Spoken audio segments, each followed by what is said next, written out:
අපි ඉස්සර සිනමා නළු නිළියන් ගැන හිතාගෙන හිටියේ ඒ අය සාමාන්‍ය මිනිස්සුෝ නෙවෙයි. ඒ අය තිරේ ඉන්න අපිට දක ගන්න නොහැකි අමුතු කොටසක් කියලා. මම මුල් වතාවට එහෙම නෙමෙයි මේ අත ගහන්න පුළුවන් හම්බ වෙන නළුවෝ කියලා දැනගත්තේ මගේ පාසලේදී. මොකද මට අල්ලපු සීට් එකේ හිටියා ළමා නළුවෙක්.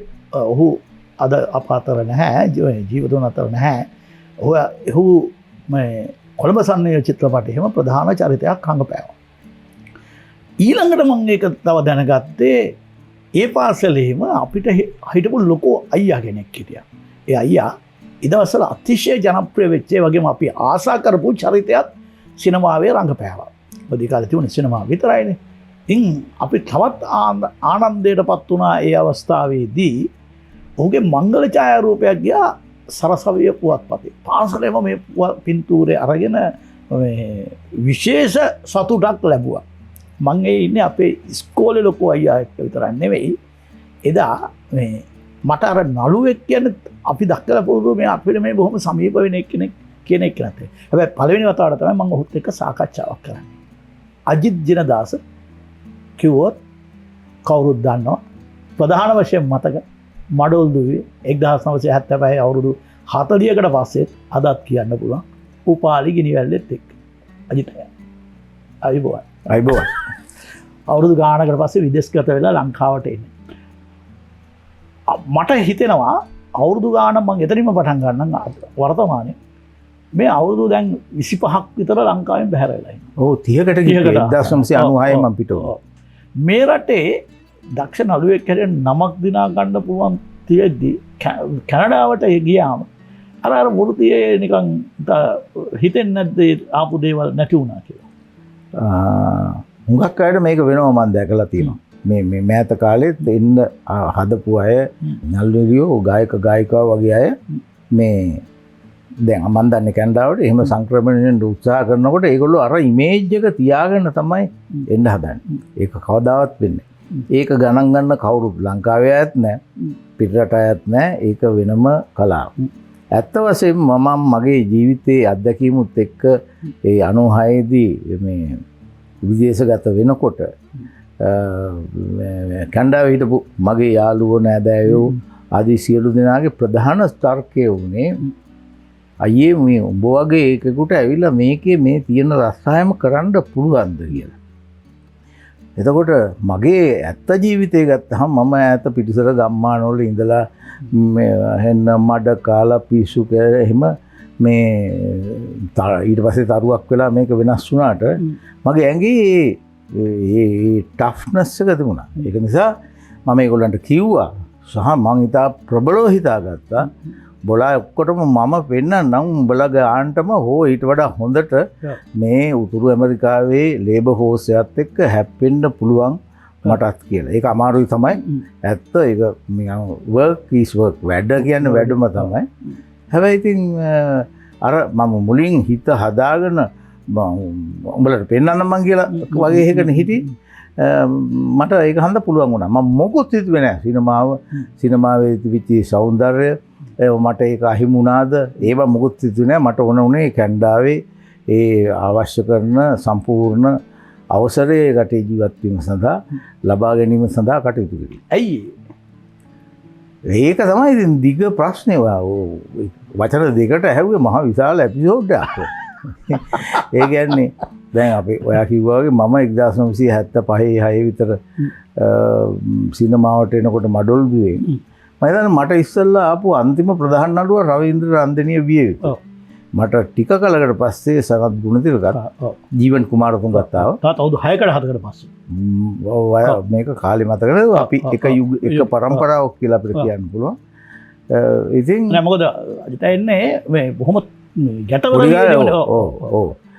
ඉතින් මේ ඒක නිසා එතකොට අපිට මේ ලොකුවට සල්ලි හම්බුණා කියලා කියන්න බෑ ෆිල්ම්ස් වල. හැබැයි ෂූටින් යනවා කියන මාර ආතල් වැඩක් නේ. දැන් ඕගොල්ලෝ ඊයේ පෙරේදා ගියා 26 වෙනිදා මේ සුනිල් නීල් රූපසිංහ සමරුවට මට යන්න ඕනම කරලා තිබුණා. යන්න විදිහක් නෑ මොකද මං ආපු නිශ්චිත කාරණේ තිබුණේ ගැහණු ළමයි නැවත පෙන්වීම කොළඹ. නීල්ගේ මේ අමල් බිසෝ චිත්‍රපටයේ මම රඟපෑවා. ඉතින් සල්ලි නෙමෙයි. ඒක වෙනම කතන්දරයක්. ගාමිණී ෆොන්සේකා මේන් රෝල් කරන්නේ. ඔය ඉන්න පර්ල් වාසුදේවලා අරගොල්ලෝ මේගොල්ලෝ ඔක්කොම එක ෆිල්ම් සෙට් එකක් තිබුණා. හවසට නළුනිලියෝ එක්කහුව වෙච්චි නවාතැනක් තිබුණා. ඒකේ අපිට නළුනිලියන් හැටියට හොඳට සැලකුවා. ඉතින් හරි විනෝදයි. ඒක සල්ලි නෙමෙයි. ඒක හරි විනෝදයි.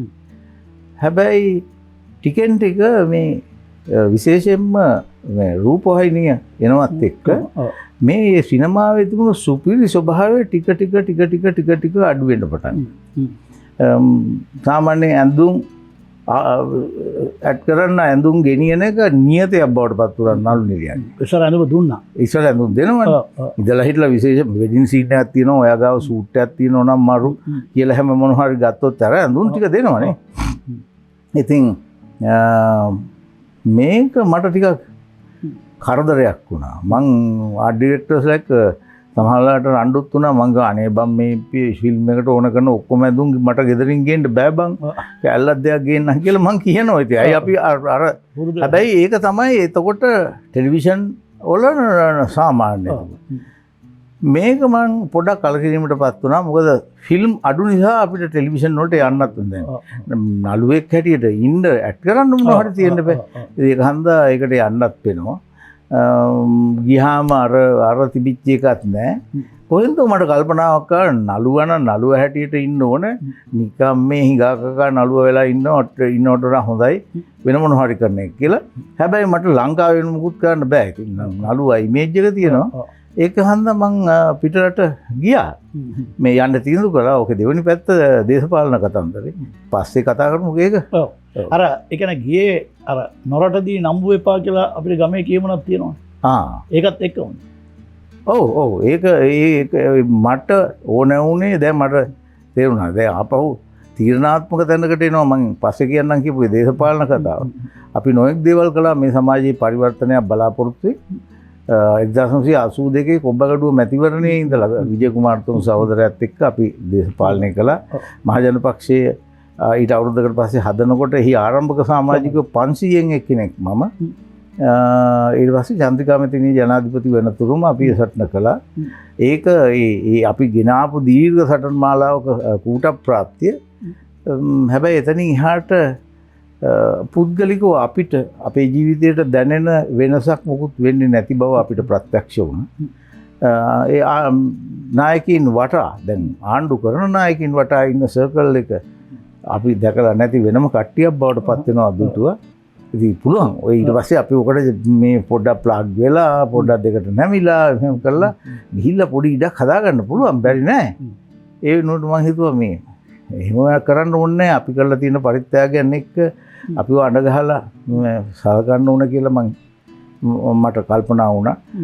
සමහර විට ඔය රත්නසිරි වික්‍රමනායක වගේ ඇමතිවරු රාජිත සේනාරත්න එතකොට ආණ්ඩුවේ හිටියේ නෑ. අනිත් පැත්තේ හිටියේ. නමුත් හැම විටම අප කෙරෙහි අවධානය යොමු කළා මේ අපිත් එක්ක වැඩ කරපු මිනිස්සු සටන් කරපු මිනිස්සු කියන එක. නමුත් හරියමන්දයක් වෙන්නේ නැති බව ප්‍රත්‍යක්ෂ වෙනකොට මම හිතුවා හොඳම දේ ඇඟේ හයිය තියෙන වෙලාවේ ඇඟේ හයිය පාවිච්චි කරලා ජීවත් වෙන්න පුළුවන් තැනක් මේ මිහිප් තලය මත කොහේ හරි හොයාගත යුතුයි. ඒක එතකොට අර හැරලා බලලා දුක හිතෙන්නේ නැද්ද අර වෘත්තීය විචාර කීර්තිමත් නළුවාට තන අහිමි වීම ගැන? ඒක මික්ස් ෆීලින් එකක්. දැන් මේ මම ඔක්කොම අතහැරලා පහුගිය කාලේ ඉතින් විශ්‍රාමිකවනේ හිටියේ. ඉතින් මෙහෙම එමින් ළමයි ලොකු වෙනවා. ඒගොල්ලන්ගේ ජයග්‍රහණ දිහා බලනවා. අපි ක්‍රමයෙන් මේ විශ්‍රාමික ජීවිතයට හුරු වෙමින් ඉන්න කාලෙන්නේ මේ මම ආවේ ගැහණු ළමයි චිත්‍රපටිය නැවත මේ 4K තාක්ෂණයෙන් සකසලා කෑන්ස් ෆිල්ම් ෆෙස්ටිවල් ගිහිල්ලා ඒ චිත්‍රපටිය ලංකාවේ පෙන්වන එකට මේ කෝල් එක ආවේ උඹට පුළුවන් ද මේ කෑන්ස් චිත්‍රපටි උල්ලට යන්න කියලා ඇහුවාම මගේ පළවෙනි සිතුල්ලුනේ යකෝ මෙහෙම දේවල් මිනිස්සුන්ට වෙන්න පුළුවන්ද කියලා. දැන් ඔය හිතන්නකෝ මම සම්පූර්ණයෙන් ඉවත් වෙලා ඉන්න එකකට මේ සිනමා ලෝකයේ ඉහළම තැනින් නැවත පොඩි පටන් ගැනීමකට ආරාධනා කරනවා කිව්වහම ඉතින් මම ඊට පස්සෙත් හිතුවේ මම හිතන්නේ චිත්‍රපටය හදන කාලෙවත් මේක කාන් ෆෙස්ටිවල් එකට ගියේ නෑනේ. දැන් තමයි මේ රෙඩ් කාපට් එකේ දාලා චතුරාර්ය මාව දැකපු ගමන් මේ අත් දෙක බදාගෙන මම ඇහුවේ අනේ බං අපිට මේ වගේ තැනක හම්බ වෙන්න පුළුවන් වෙයිද කියලා හිතුවද නේද කියලා තමයි ඇහුවේ. ඒක තමයි අපි සිල් දෙනාට ඒක ලොකු ශාමත් ඇවිල්ලා හිටියා. ඉතින් මේ එතනින් ඒ ආරම්භ වුණාම ඊට පස්සේ මගේ ඔළුවට ආවේ හරි. දැන් අපි ගෑන්ස් ගියා. ආවා. දැන් ඊට පස්සේ අපි මොනවද කරන්නේ? මොනහරි කරන්න. ඔව් මොනහරි කරන්න ඕන. මම දන්නේ නැහැ මොකද්ද කියලා. එක එක જાති අදහස් එහෙම මෙහෙම තියෙනවා. මගේ මිත්‍ර නිශාන්ත ප්‍රදීප් එක්ක අපි මේ එයත් කැනඩාවේ ඇවිල්ලා ටිකක් කළා නාත වෙලා වගේ ඉන්නකොට අපි ස්ක්‍රිප්ට් එක ඇල්ලිව්වා. ඊයේ පෙරේදා උපුල් ශාන්ත සන්නස් කියලා හම්බුනහම උනියා මෙහෙම එක පාරට කතන්දරයක් කිව්වා උඹ මෙන්න මේ වගේ ෆිල්ම් එකක් කරපම් බං කියලා මාරු. මේවා මෙහෙම ඒ කියන්නේ මාව දැකලා නිකන් නේ කියන්නේ. ඉතින් ඒවා සාක්ෂාත් කරන්න පුළුවන් නම් මරු වැඩ. ඒ කියන්නේ අවුරුදු 30කට පස්සේ තාම මිනිසුන්ගේ ඔළුවේ තියෙනවා කියන්නේ. ඔව් ඉතින් මේ අද දැන් මම මේ පොත් ප්‍රදර්ශනයට ගියා. මම යන්න නෙමෙයි හිටියේ. නමුත් සුමිත්‍රා රාහුබද්ද ගෙදර පැත්තේදී හම්බෙන්න උත්සාහ කළාම ඇය කිව්වා අනේ මෙහාට එන්න පොඩ්ඩක් කියලා. ඉතින් ඒගොල්ලන්ට පොඩි අලංකාරයක් දෙන්න පුළුවන් නිසා මම ගියා. ඉතින් මිනිස්සු ප්‍රේක්ෂකයෝ හම්බ වෙනවා, දැන අඳුර ගන්නවා. විශේෂයෙන්ම අපේ බයිස්කෝප් ප්‍රෙස් කියෝ ඒගොල්ලෝ වෙනස්ම කට්ටියනේ. ත්‍රී වීලර් එකක යනකොට ඩ්‍රයිවර්ලා, පොඩි තේ කඩේකට ගියාම වේටර්ලා වගේ ඔය යසපාලිතලාගේ චිත්‍රපටි බලපු ප්‍රවුඩ එහෙනම් තාම ඉන්නවා. ඉතින් මේක මාර ආනන්දජනක වැඩක්. දන්නේ ඉතින් අර මං කිව්වා වගේ මොනවා හරි කරන්න ඕනේ. ඒ මොකද්ද කියලා තාම දන්නේ නැහැ.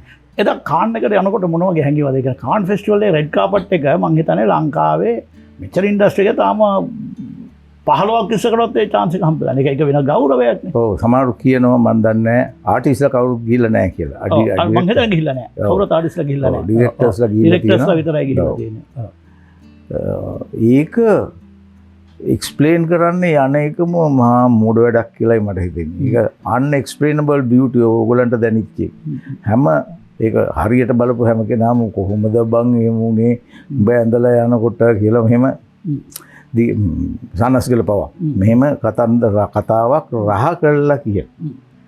ඉතින් මටත් මේක මේ අඳිනකොට මම මේක නිකන් පොඩි රජ වංශේ වැඩක් වෙයි වගේ අපිට අපි ඇඳුමක් කොස්ටියුම් එකක් දානකොට අපිට දැනෙනවනේ මේක හරි මරු කියලා හෝ අන්ෆිට් කියලා. මරු කියලා එකක් දැනෙනවා. ඒක ඒ විදිහටම අතන ඒ හිතුවටත් වඩා හොඳට පත් වුණා. ඒක තමයි අහන්නේ. කියන්න බෑ. ඒක තමයි මැජික් එකනේ.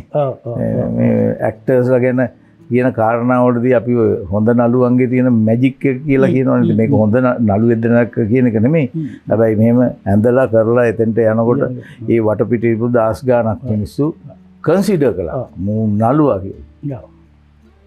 ඒක එකම මට මං කියවන අර ඉස්සෙල්ලා මේ අයිතේ මගුල් පින්තූරයක් දැක්ක කියලා මගුල් පින්තූරේ තිබුණේ සරසවිය පත්තරේ කවරේ මම පාසල් යනකොට මේ නිමල් සහ කුසුම් මංගල ඡායාරූපය ඒ කියන්නේ නිමල් හතුරුසිංහගෙත් කුසුම්ගෙත් නිමල් හතුරුසිංහගෙත් කුසුම්ගෙත් මංගල ඡායාරූපය අජිත් ජනදාස සහ වසන්ති චතුරාණේ ඉන්න මංගල ඡායාරූපයක් තුනා සරසවිය පත්තරේ. ඔව් ගැහණු ළමයි අවුරුදු ගානකට පස්සේ බලනකොට අර එදා තරුණයන් එක්ක එන එක වයසේ කට්ටියනේ වසන්ති ශාම ඔය කොහොමද උනේ කොහොමද ඒ අතීතයේ ගියොත් මම මේක වසන්තිට කිව්වා. මම දන්නේ වසන්ති එක පිළිගත්තද වසන්ති එක කේන්ති ගියාද කියලාත් මට ෂුවර් නෑ. මම හිතන්නේ එයාට තේරෙන්නේ නැති. මම කිව්වා වසන්ති මේක අපි මේ දවස්වල ඇඩ් කළා නම් අපි කෙලව ගනිමේ වැඩේ ඉන්න වෙන චරිතයක් මම වෙන චරිතයක් අපේ මීගේ සුනිල් ප්‍රේමකුමාර දඟයා මරණකල් දඟයා ඉතින් එයා වෙන රෙජිස්ටර් වුණේම දඟයා කියලා ඔව් මරණකල්ම දඟයානේ කිව්වේ එහෙම විවිධ චරිත එයා අරගෙන එක එක ලේයර්ස් වලින් එක තැනට දාලා අපිට අපි හැටියට ඉන්න ඇරිය එච්චරයි ඒක තමයි කරපු ප්‍රතිහාරය අද කරානම් අර රංගපෑම හිතන්න ගිහිල්ලා වැඩේ අනගන්න ඔය අපි රංගපානවා අපි එන රඟපානවානේ මේක නිකන් ලයිට් ඒ ලයිට්නස් එක තියෙන බියුටි එක ඒක බය හිතෙනවා අර ඔය දැන් අපි මම පස්සේ කතා කරන්න හිටියේ අපිට ඒක කියන්න ඕන. දැන් මඩොල් දුවට සිලෙක්ට් කරගත්ත ඒ විශේෂත්වය තිබ්බද? මඩ සරසවි පත්තරේ ඔයා පටන් ගත්ත තැනින් ඕක පටන් ගන්න ඕනේ. මේ නළු නිළියෝ කියන්නේ අපිට ස්පර්ශ කරන්න පුළුවන් අය නෙමෙයි. නළුවෙක් වෙන්න ආස ඩ්‍රීම් එකක් හදාගන්නවා කියන එක අපිට කරන්න පුළුවන් දෙයක් නෙමෙයි. ඒ කාලේ හිටියේ ගාමිණී ජෝ ටෝනි අර මේ අපි ඔය දීපසිකා සම්මාන උල් එහෙම තියෙනකොට මේ BMX එකේ ගේට් එක ගාව ඉන්නවා මගේ යාළුවෙක් හිටිය පික්චර් පිස්සෙක් මට ඉතින් ලොකුයක් තුන උපුල් වීරසිංහ කියලා.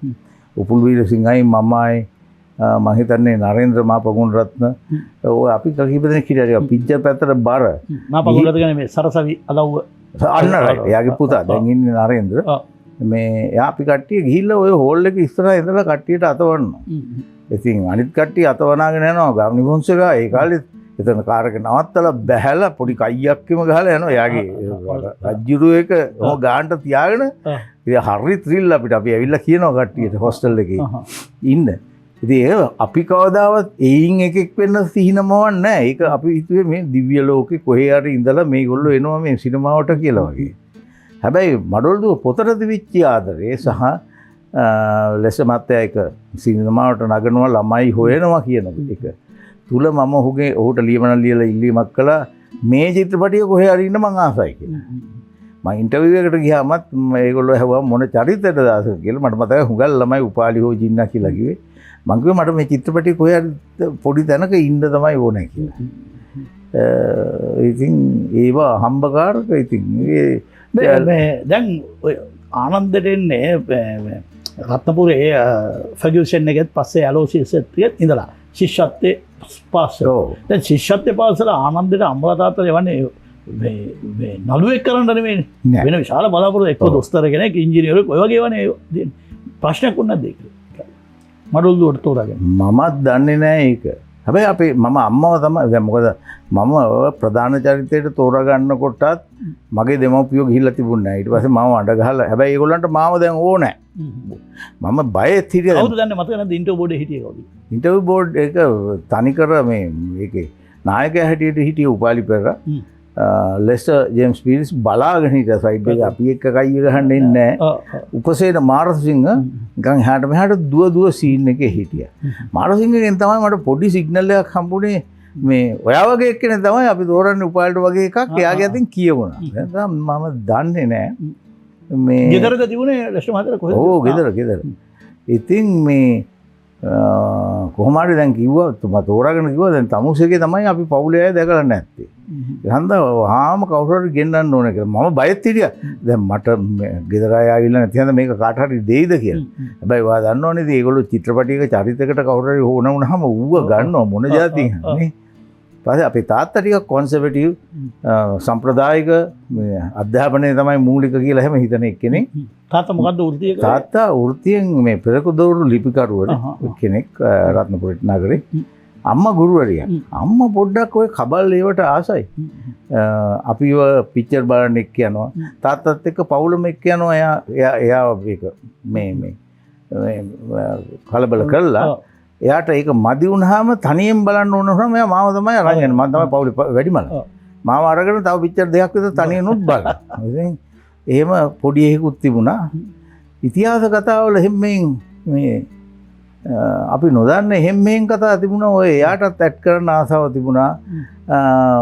කවුරු හරි වැලි කළ කෙනෙක් එයාට රංගපාන්න කතා කළා. ඔහොම කතන්දර එයාගේ සමකාලීන අයගෙන් හැම්මෙන් පොඩි බයිස්කෝප් නට් එකක් තිබිලා ඇති. මම ඉතින් එයාට ගිහිල්ලා පොඩි බොරුවකුත් කියලා මේ මාව මේ ඉස්කෝලට ඇවිල්ලා මේ ලෙස්ටර් ජේම්ස් පීරිස් තෝරාගත්තා ඔයාව එක්කරන් ඉන්න ඕන කියලා. ඉතින් එයා ගෙනිච්ච එයා බොහොම කැමැත්තෙන් ගිහිල්ලා මම හිතන්නේ මම එහෙන ස්මාර්ට් කියලා මම හිතන්නේ යාට තේරෙන්නේ නැති මොකක් හරි මූ බොරුවක් කිව්වේ කියලා. හැබැයි එයා ඒ වැඩේට ආස වුණා. ආස වෙලා ඒ වැඩේ කරන්න අවශ්‍ය උපදේශ ටික ඔක්කොම දුන්නා.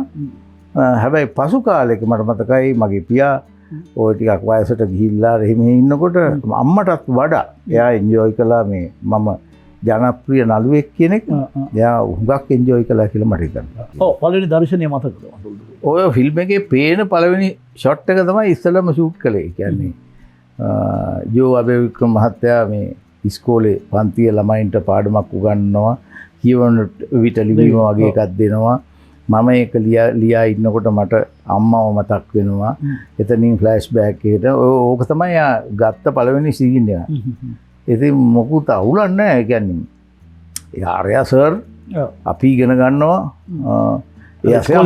ඔව් ඉතින් ඒක මහ ලොකුවට රඟන්න දෙයක් තිබුණේ නැහැ. මහ ලොකුවට රඟලත් නැහැනේ අපි නිකම්ම නිකන් ඉන්නවා. දැන් ඒකේ ඔය මඩොල්දුවේ තව එකක් තමයි මට තවමත් ආසයි වහන්න මේ අර දඟකාර වැඩ ටික තියෙනවානේ. අර ගෙම්බෝගේ එනවා. ඒ ඇත්තරම කොහොමද ඒ පොත කියවලා තිබුණාද පොතත් එක්ක තිබිච්ච ජොඩියක් තිබුණාද ඒක නේද? පොත කියවපු එකනේ ඔතන තිබින්නේ අවුල. يعني පොත කියවලා ඒකට තිබිච්ච ආදරෙන් තමයි මම මඩොල්දුවට ලියමනක් කරේ මේ ඉන්ටර්විව් එකට ලියමනක් කරින්නේ මේ චිත්‍රපටයේ කොහෙද රඟපාන්න ඕන නම් කියලා. පොත නිකන් බ්ලඩ් සිස්ටම් එකේම තිබුණා. එතකොට ලෙස්ටර් ජේම්ස් පීරිස් මට සෙට් එකේ එකම එක ඩිරෙක්ෂන් එක දුන්නේ ලන්ච් බ්‍රේක් එකේ. මගේ කට්ටක් දාගෙන හොම් පැත්තකට යනවා කිව්වා මේ අජිත් මේ උපාලි කියන්නේ හරි ප්ලේෆුල් කැරක්ටර් එකක්. Don't take anything serious. Even your dad beat you. You must if you can have a light smile and you don't care anything වගේ කියලා නිකන් එකක් දුන්නා. මම ඒක මම ෆිල්ම් එක පුරාම නිකන් මේන්ටේන් කරගෙන ගියා. ඉතින් ඒක නිසා ඉතින් දැන් ඔය මදාවි වැඩ කරනවා මේවා ඒ නිකන් අර කොල්ලෝ කරන්නේ මේ දැන් අපි ඉස්කෝලේ යනකොට තාප් වලින් පැනලා පික්චර් බලන්න යනවා අර මේවා ටීචර්ලට ඔය එක එක ඒ වගේ සිතුවිල්ලක තමයි මම හිතන්නේ මං කරේ. ඒගොල්ලෝ වැඩි ලොකුවට අපිට කරදර කළෙත් නැහැ. ලොකු ඩිරෙක්ෂන් දුන්නෙත් නැහැ. අපි ලොකුවට හිතුවෙත් නැහැ. දැන් ගෙම්බෝ ටික ගෙනල්ලා මේ මම දන්නවා කතන්දරේ මම පොත කියවලා තියෙනවා. මෙතෙන්ට තියලා මේකට දාලා මේක වහලා අපි ඇවිල්ලා මේ තේ බොනවා. ඉතින් ඒක අපි කරපු දෙයක් හැටියටම තමයි අපි රියැක්ට් කළේ. මේ ඒක හැබැයි ඔක්කොම දැන් මේක අහනගොත් අපි වෙන පැත්තකට යනවා මේ කතරේ. ඔක්කොම ඉන්නේ එක ජාතියේ කට්ටියනේ. ෆිල්ම් එක ඇක්ට් කරන ඔක්කොම එක වයසේ ළමයි පද්මසේන අතුගාරාල සුනිල් ප්‍රේමකුමාර මම හිතන්නේ දිසා මේ එන සෝමරත්න දිසානායක පවා එතකොට මේ දමයන්ති ෆොන්සේකා මේ සියලු දෙනාම තනි එක වයස්ස කාණ්ඩවල අය. ඔව්. එහෙනම් පිස්සු නටන්න නැති නේ සෙට් එක. අප්පා ඔව් ඉතින් අපිට මේ මම හිතන්නේ ඒකම තමයි මම උපාලි ගිනිවැල්ලලා මඩොල්දුවේ කරාටත් වල දේවල් කරන්න නැති නේ. ඔව් අනිවාර්ය වශයෙන්ම අපේ මේ ජීවිතේ අපි මේ කියන්නේ තිරේම් පිටිපස දැන් මිස පීරිස් සිටියේ වැලිගම රෙස්ට් හවුස් එක.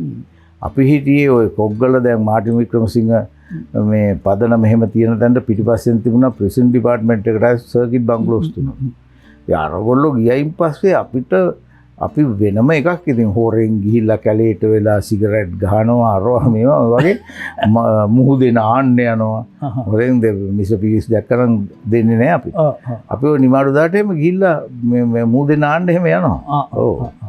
ඒක වෙනම ලියන්න ඕන එකක් මඩොල්දුවෙන් පස්සේ කතන්දර කියලානේ. ඊට පස්සේ අවුරුදු ගානක් පස්සේ එතකොට දැන් ආපහු ඉස්කෝලේට එනකොට කොහොමද? ඕ ඉතින් එතකොට මේ දැන් පාසල ගිනියනම්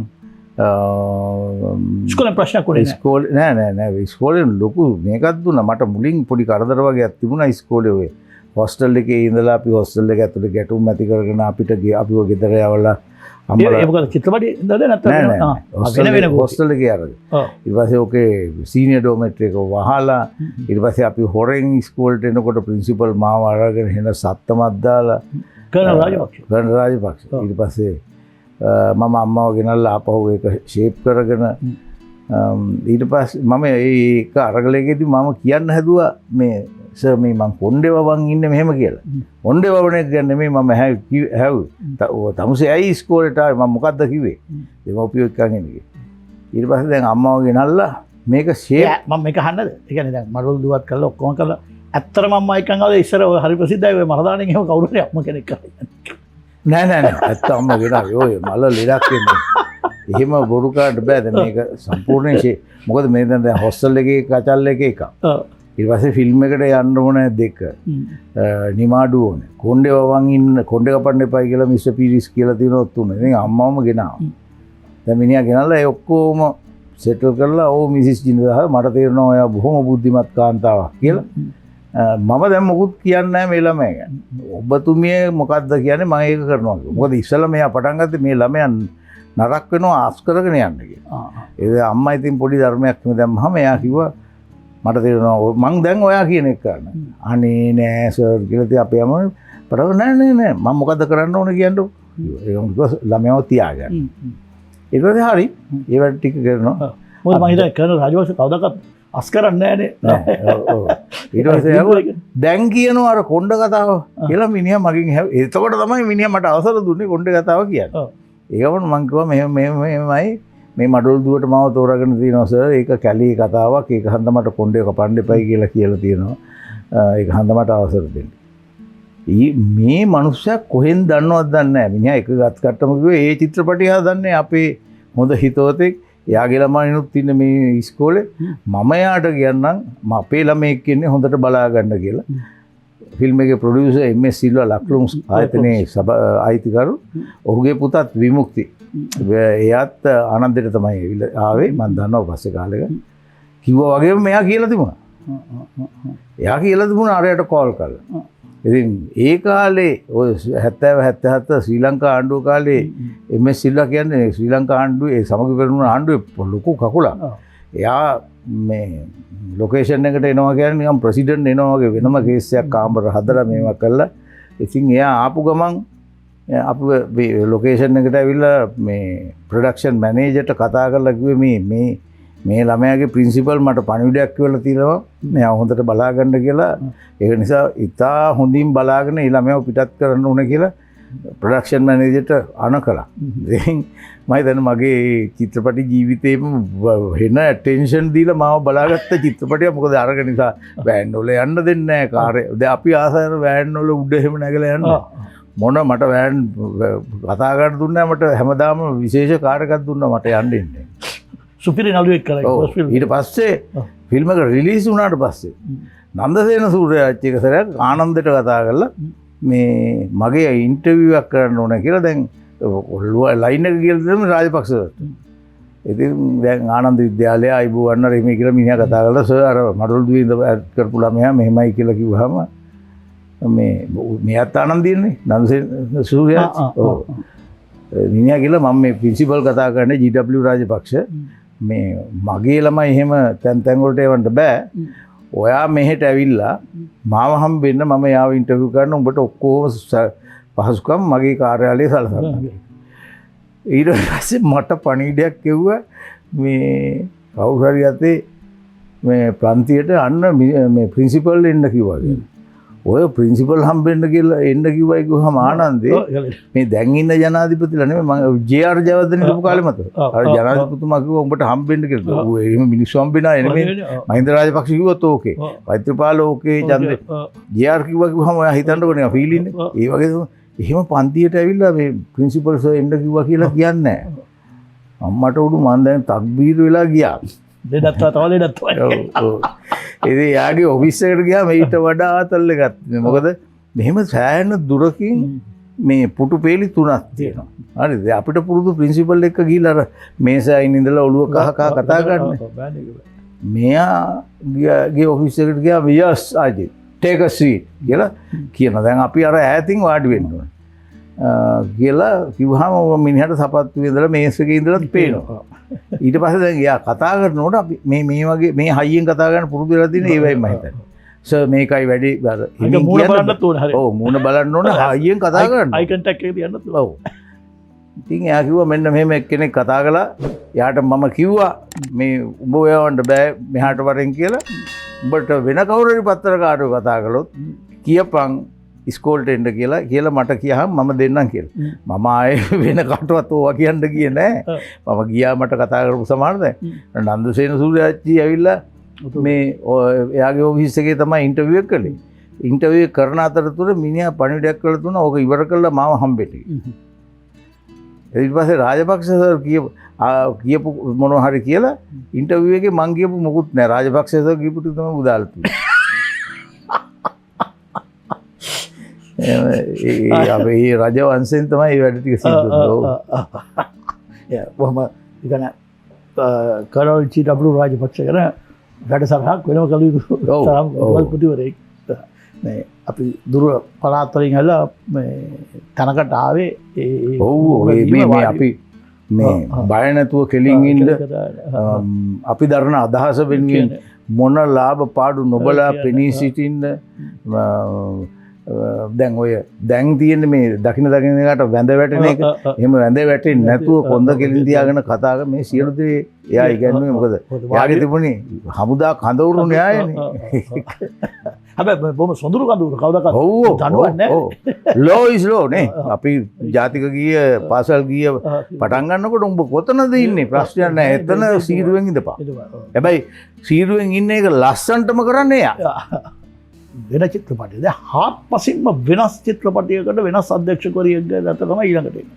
සුමිත්‍රා පිරිස් එක ගෙදර හිටියත් දෙආකාරක දෙන්නෙක් නේ ඔව් මං හිතන්නේ ඒක නම් කෙලින්ම නිමල් හතුරුසිංහට තෝරගන්න ඇති ඔව් ඒ මට මේ ළඟදී කවුද ඒක පෙන්නුවේ මේ කවුද අපේ මේ ෆ්‍රෙන්ච් channel එක කරන්නේ කුමාර් ඩිසිලා හරි කවුරු හරි පෙන්නුවේ මේ සුමිත්‍රා මේක ලියලා තිබුණයි කියලා මේ අපිට පොඩ්ඩක්වත් ප්‍රශ්නයක් තිබුණ නැහැ නිමල් හතුරුසිංහ ගැන අපි දැනගෙන හිටියා අජිත්ව ගන්නවා කියලා යාට තිබුණු මේ ප්‍රසන්න ෆ්‍රෙෂ් ෆේස් එක සහ පෙනුමත් නැටි ඇඳලා එළියට එන හැටි සෙට් එකට එන හැටි ක්ලාසික් නේ සුපර් ක්ලාස් සුමිත්‍රා ඒ විදිහටම ක්ලාසික් හැබැයි අරයට නැති පොඩි රිබෙල් එකක් තියෙනවා නේ විමුක්තිකාමී පොඩි විප්ලවවාදී එහෙම චරිතයක් එච්ච ඒ චූටි වෙනසක් ඒක ඒක තමයි සුමිත්‍රා ගැන කියන්න පුළුවන් විශේෂ කොහොමද ඇත්තටම මේ මට මොකද මේ සැරේ මම ගහන්න බලද්දි දැන් ගහන්න ඉස්සලා බලනකොට මම ඉස්කෝලේ කාලේ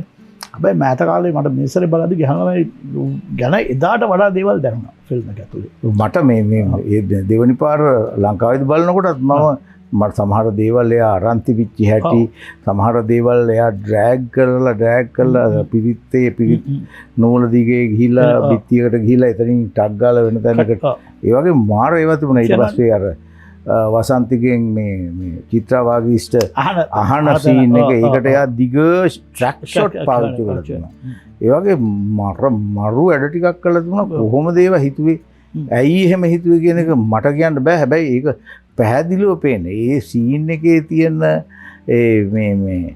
මේ ඉමෝෂන් එකට අතිශය ගැළපෙන දේවල් අපි හිතන්නේ මේ ගාම්මා දාන්න නැහැ ඕවනේ කට්ටිය කියන්නේ මම හිතන්නේ අපි ඔක්කොටම වඩා හොඳට ඒගොල්ලෝ දන්නවනේ හොයාගෙන තියෙන ගමට ගමයි මිනිස් හැංගීම් කියන්නේ ඔව් ඒකයි දෙක ඒක ෂූට් කරද්දී දැන් වසන්තී අලුත් නිලියා ඇඩ් කරන තියෙන වැඩි හරියක තියෙන්නේ වසන්තිත් එක්කමයි තියෙන්නේ අජිතයට ඔව් මේ මොන විදිය මෙහෙවීමක් කරන්නද ඒක මිසිස් පිරිස් මඩුල් දවර කාට හරි කලින් ආදරේ කියලා තියෙනවා මම නෑ ඒක කියලා නෑ ඉස්සලම කිව්ව වසන්තිද වසන්ති කියලා තිබුණාද දන්නේ නැහැ මම හිතන්නේ නෑ කියලා මම හිතන්නේ නෑ එයාත් පොඩිනේ ඉතින් මේ දැන් කාලේ අවුරුදු 16ක් විතර වෙනවා කියන්නේ වෙන ඔක්කොම කිලි කරලා තමයි ඒ කාලේ එහෙම එකක් නෑ නේ අපි හරි සාමාන්‍යයෙන් කොල්ලෙක් කෙල්ලෙක් එක්ක එහෙම නිකන් මොකද අපි පිරිමි ඉස්කෝලේ හිටියේ වසන්ති ගෑන කොන්නන්ට වල හිටියේ එහෙම ඉඳපු ළමයින්ට ප්‍රශ්නයක් තියෙනවා අර මිශ්‍ර ඉස්කෝල වල ඉන්න ළමයි වගේ කොල්ලෝ කෙල්ලෝ එකට මුසු වෙලා කතා කරලා hina වෙලා විහිළු ඒක පුරුදු නැහැ එහෙනම් පුරුදු නැති ඒ පුරුදු නැතිකම මටත් තිබුණා මම හිතන්නේ වසන්තිටත් තිබුණා ඒක රංගපාදී බලපෑවද නෑ හේතුව මම හිතන්නේ ඒකම ආනන්දයක් වුණා දැන් අපිට මෙහෙම රංගපාන්න පුළුවන් වෙනවා ලව් කියලා කියනවා ඒක කියන්න අමාරු එක දැන් ඒක කියන අමාරු එක ඇත්තටම අපේ ප්‍රශ්නයක් අපිට බෑ කෙල්ලකට කියලා මේ මම උඹට කැමතියි කියලා කියන්නේ එන සබකෝල ඒ මම හිතන්නේ ඒ අපි දෙන්න මම පිරිමි ඉස්කෝලේක එයා ගෑනු ඉස්කෝලේක ඉඳපු එක මම හිතන්නේ ඒ චිත්‍රපටියට වාසියක් උඩ වෙන්න ඇති කියලා මම හිතන්නේ දැන් ඊට පස්සේ ඒකෙන් පස්සේ මට දැනෙනවා මම කියන එක මේ ආපු ගමන පොඩි අඩුවක් වෙනවා. ඔව් ඒක මේ එහෙම පැවතුනේ නෑනේ ඊට පස්සේ මට ওই පොඩි චරිත කීපයක් හම් වෙනවා. අමල් විෂෝ සාමාන්‍ය හොඳ එක සසරක පැතුම් සීතා දේවි පොඩි රෝල් එක හොඳ ලොකු ෆිල්ම් එකක මාවට ලොකු ලීඩින් රෝල් එකක් හම්බෙන්නේ නෑ. මම හිතන්නේ ඒකට පොඩි හේතුවක් වුණා ඔය ජර්ම රාෂ්ට්‍රයේ සනත් ගුණතිලක සහ ජීවන් කුමාරතුංග සිනමාවට ආපු එක මොකද ඒ දෙන්නම පැමිණෙන්නේ පූර්ණ නළුවන් හැටියට ඒට ඉස්සරහින් හිටියේ විජය කුමාර තුංගෝ රවීන්ද්‍ර රන්දනියනේ.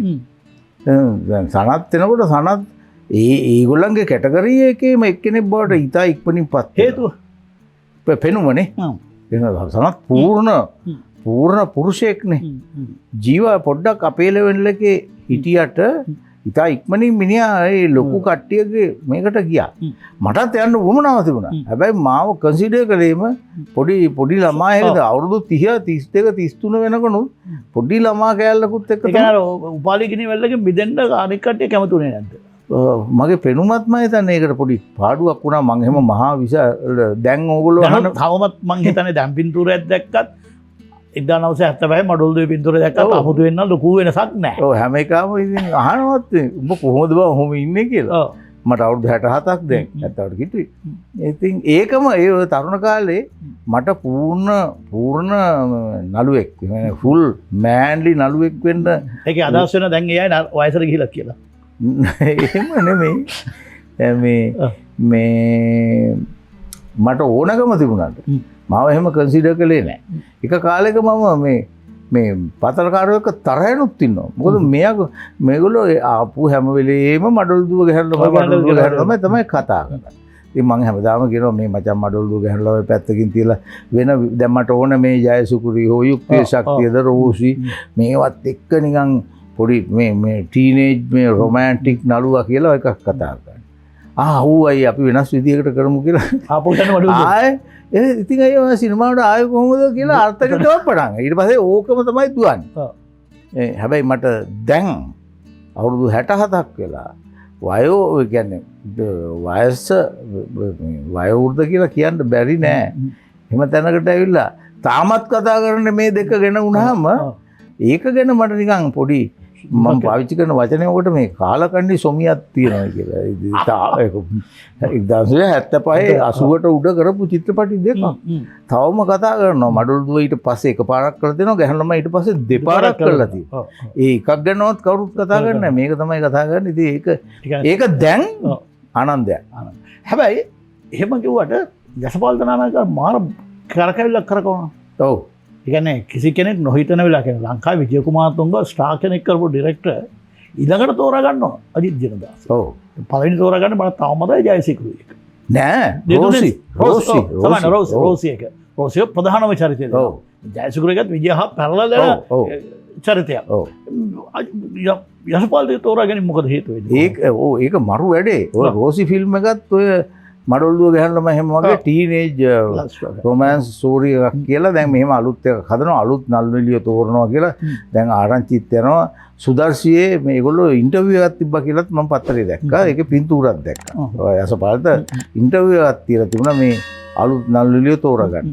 ඉතින් මට හිතේ පොඩි දුකකුත් තියෙනවා. මේගොල්ලෝ අපිට chance එකක් දෙන්නේ නැහැ නේ. අපි දුන්නා නම් අපි කරනවනේ වගේ හේකුත් තියෙනවා. ඉතින් අහන්නත් බෑ එහෙම ගිහිල්ලා ලැජ්ජයි. ඔය ඉන්න දැන් ඉන්ටර්විව් එක ඉවරනා මම හිතුවේ තෝරාගෙන කියලා. හැබැයි ප්‍රධාන නළුවා ඉන්නේ එයා තෝරාගෙන තිබුණේ අනිත් ඔය පන්ති කාමර රෝල් ළමයින්ට එහෙම තෝරාගෙන තිබුණා.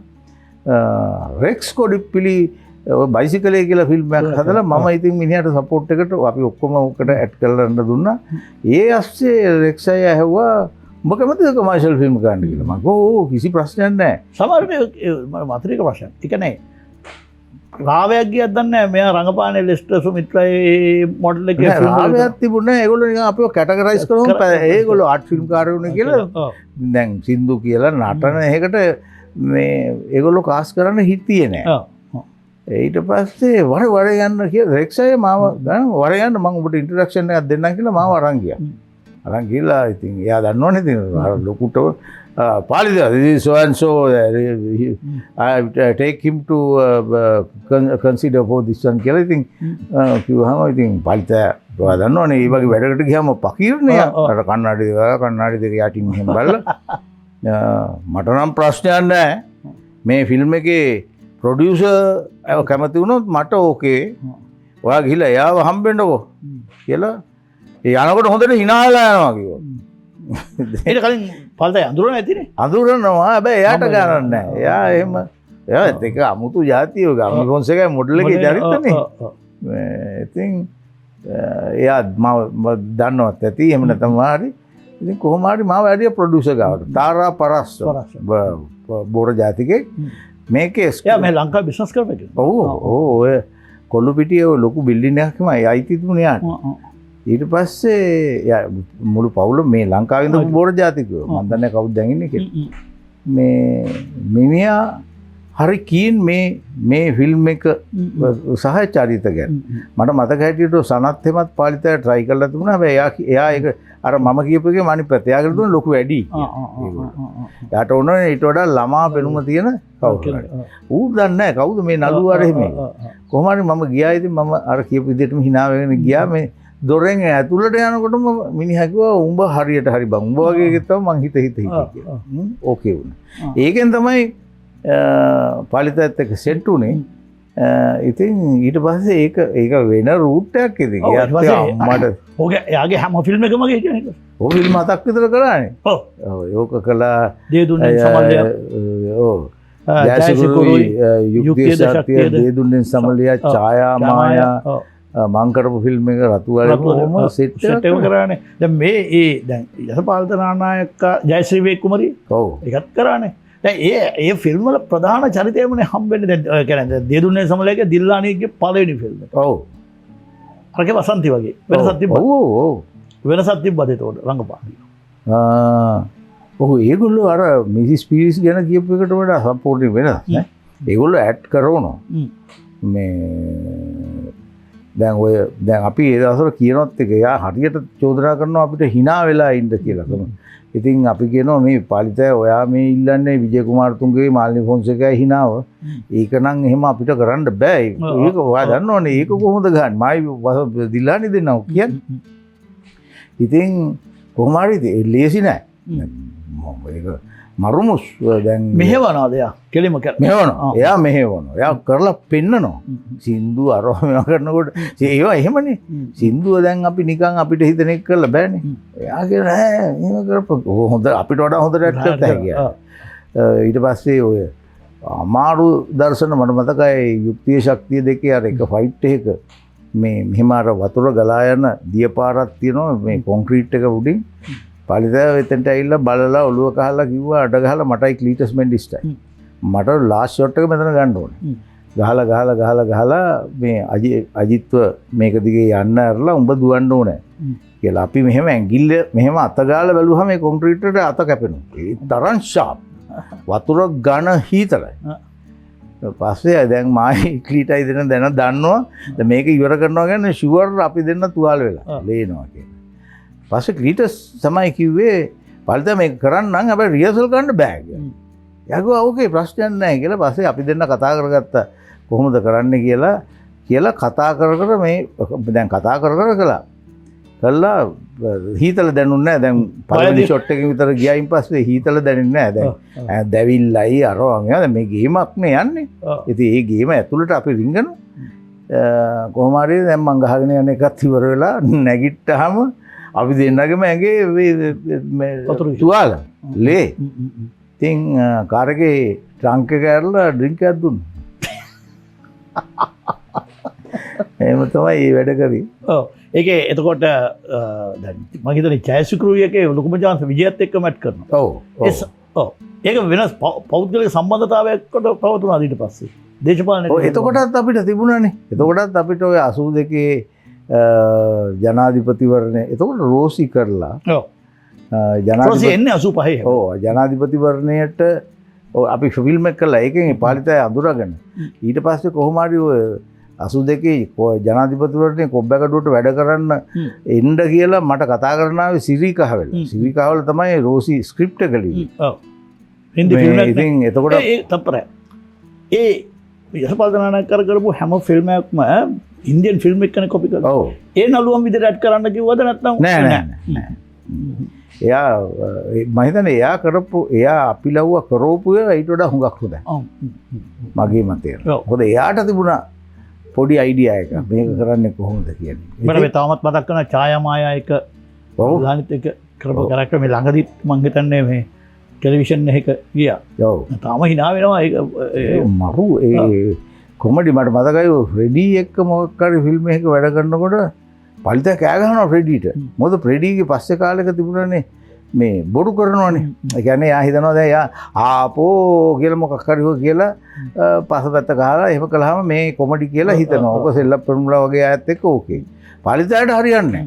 පාලිතය අහන කචල් එක දානවා රෙඩි කොමඩි අර මේ කියලා සෙනග ඉස්සර දැන් ඒ සෙනග ඉස්සර කෑ ගහනකොට රෙඩි කැමතිත් නැහැ. ඒකට මනෝවක් ඇවිල්ලා කියනවා පාලිත මේ සෙනග ඉස්සර රෙඩිට කෑ ගහන්න එපා පාලිත මෙයා අප්සෙට් වෙනවනේ කියලා කිව්වා නැහැ මේ බොරු පාලිතයට ඒ වගේ එකක් කියන්න පුළුවන් මනෝවක්කටම පමණයි.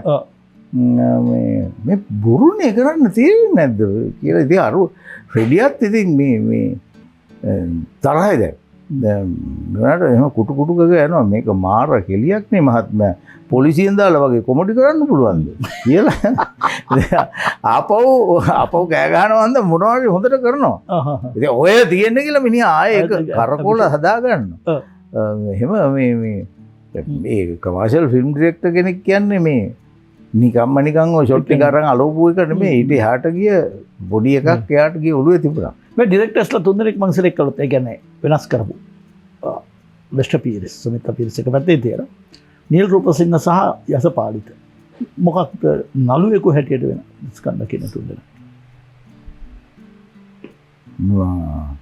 යසපාලිත තමයි චැලෙන්ජබල් ඩිරෙක්ටර් නළුවෙක් හැටියට නීල් රූපසිංහ අපිට හම්බ වෙන කාලේ වෙනකොට පොඩි සමාන්තර සිනමාවකට ඇවිල්ලා තිබුණේ අමල් බිසෝ යාගේ කමර්ෂල් ගතිය ඇඟේ තිබුණා ගාමිණී ෆොන්සේක දාලා යා හොඳ කැරක්ටරයක් කරෝලා නමුත් ඔය ප්‍රේමරත්න හැම කරපු ෆිල්ම් වගේ පැත්තකට එයා යොමු වෙමින් තිබුණා එච්චරම කරදරයක් නෑ එයා එකට් කරන පරිතයක ලේසි නෑ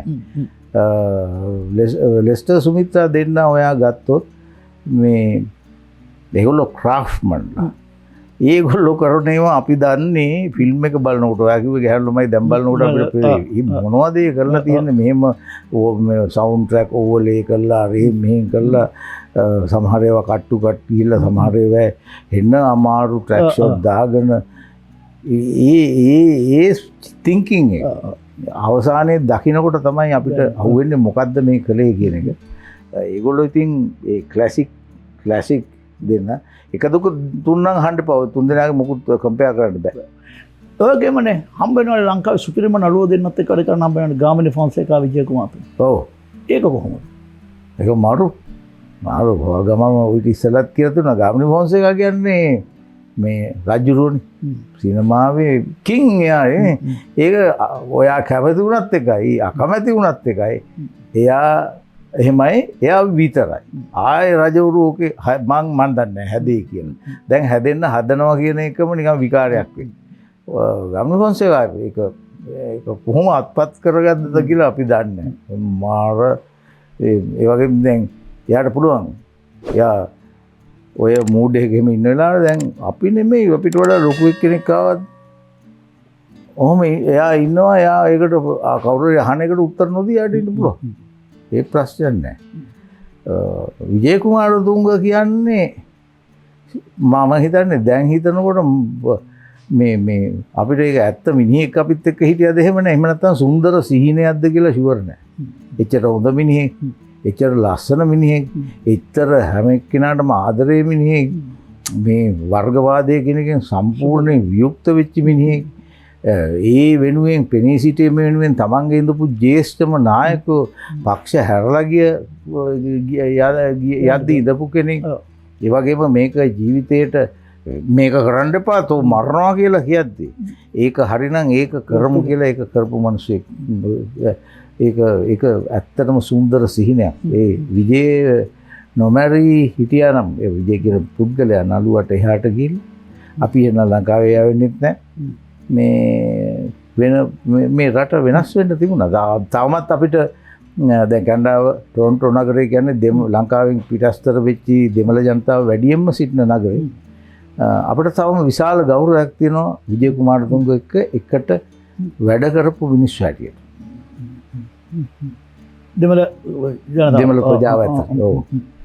ඒ වගේම අපි කියන්නේ අපි තවම කොන්දේසි විරහිතව මේ ජාතික සමගිය වෙනුවෙන් යුද්ධයට විරුද්ධව පෙනී සිටින අය විජය කුමාරතුංග කිව්වා වගේම මේ අපිට මේ ජයගන්න එහෙම නැත්නම් සමරන්න විරුවන් සමරනවා අරවා මේවා කියලා කරන්න නොකළ යුතුයි කියලා මම කියන්නේ මේ රටේ කවුරු හරි මේක නතර කරන්න ඕනේ. සොල්දාදුවෝ ජීවිත පරිත්‍යාග කරපු එක අපි හොඳටම දන්නවා. තුවාල වෙච්ච අය ඉන්නවා අපි දන්නවා. එහා පැත්තෙත් ඉන්නවා නේ. එතකොට මේ දෙගොල්ලගේ වෙනස මොකක්ද? මේ අපේම රටේ මිනිස්සු. මේ අපිට මේගොල්ලෝ වීරයෝ කළා අරුන් මේ පර බල්ලු මේ මෙහෙම හිතන්න බෑ. මෙතන කොන්ෆ්ලික්ට් එකක් තිබුණා අපේ රටේ මිනිස්සු අතර. දැන් මේ වගකීමක් ඇති මිනිස්සුන්ගේ යුතුයකම වෙන්නේ. ඔව් එහෙම වුණා. ඒක අපි අමතක කළා දාමු. අමාරුයි තමයි. එකපාර කිව්වට අමතක කරන්න බෑ.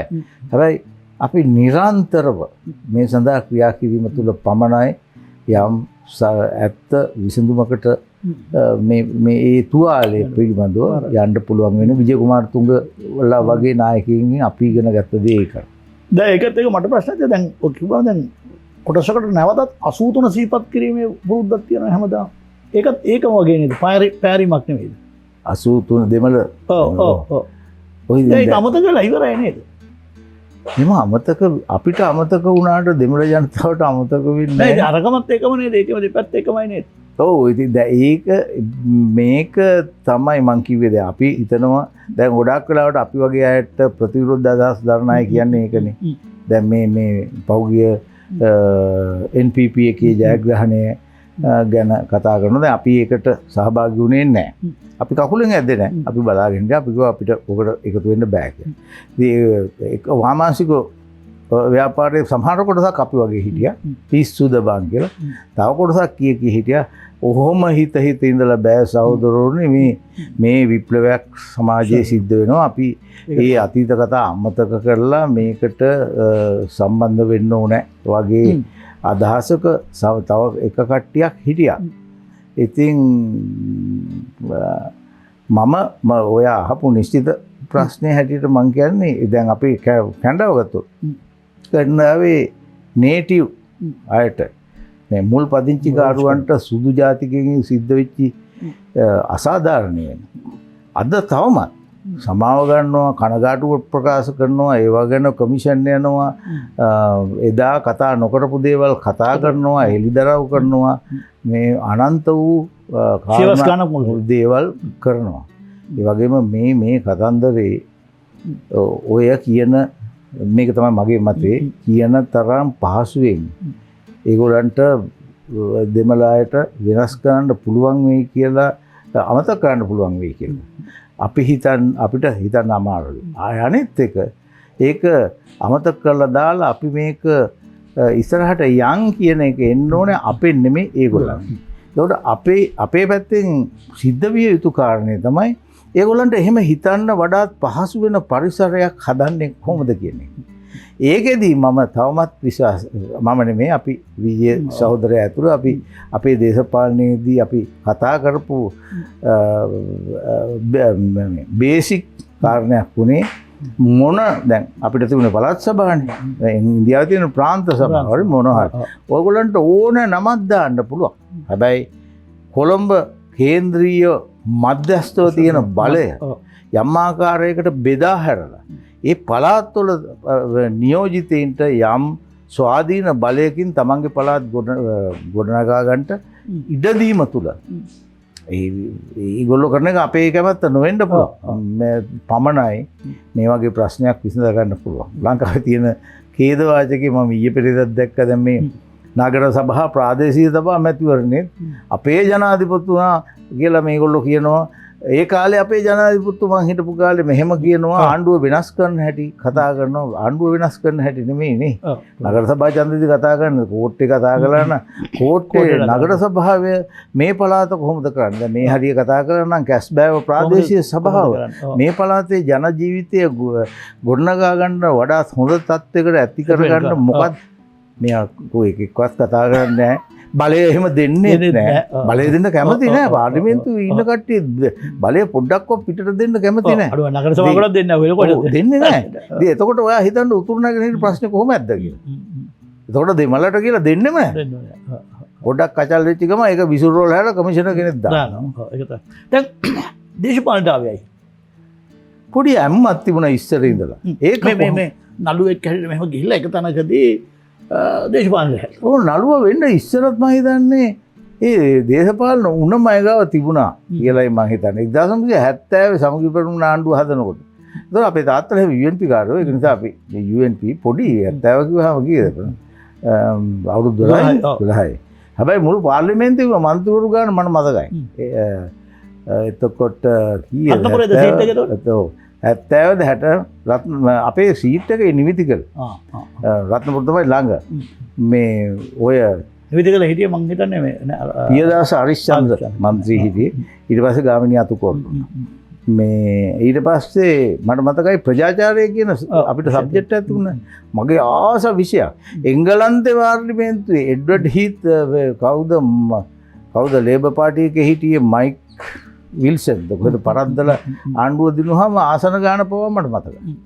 එහෙම මේ දේශපාලන උණක් ඒ ඔය සබ්ජෙක්ට් එකත් එක්කත් මේ ප්‍රජාචාරයත් එක්කත් ලෝකයේ අනිත් දේවල් එක්ක එහෙම ඇඟේ දිගටම වර්ධනය වෙමින් තිබුණා.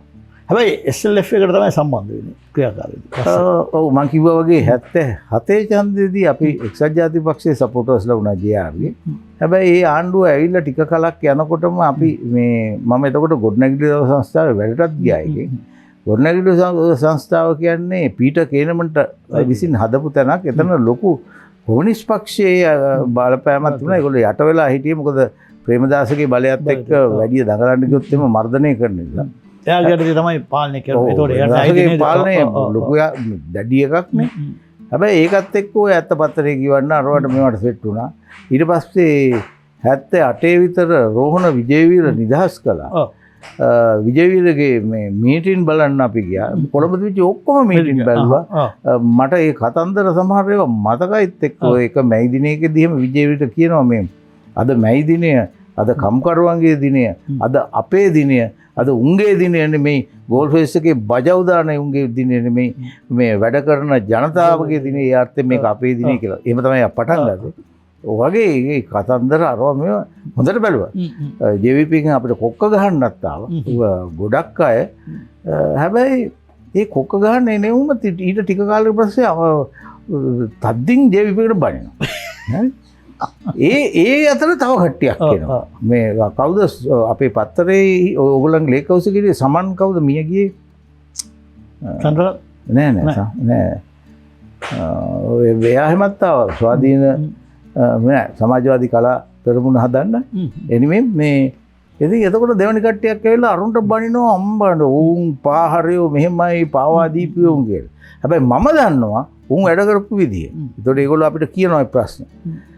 මේ වගේ පරම්පරා දෙක තුනකුත් ළඟ සෙට් වුණා. ඒක හන්ද මම ඒකට ගියේ නෑ. ඔය අතරතුර තමයි JVP වෙනවද ශ්‍රී ලංකාව වෙනවද කිය ඉන්නකොට තමයි 82 ජනාධිපතිවරණය ඉන්නේ. එතකොට අර සිරී කහවැලවිල්ලා මාව ගල් කරගත්ත නිසා විය හැකි සමහරට මම ශ්‍රී ලංකා විජය අයියලා එක්ක වැඩ ගන්න පටන් ගත්තා.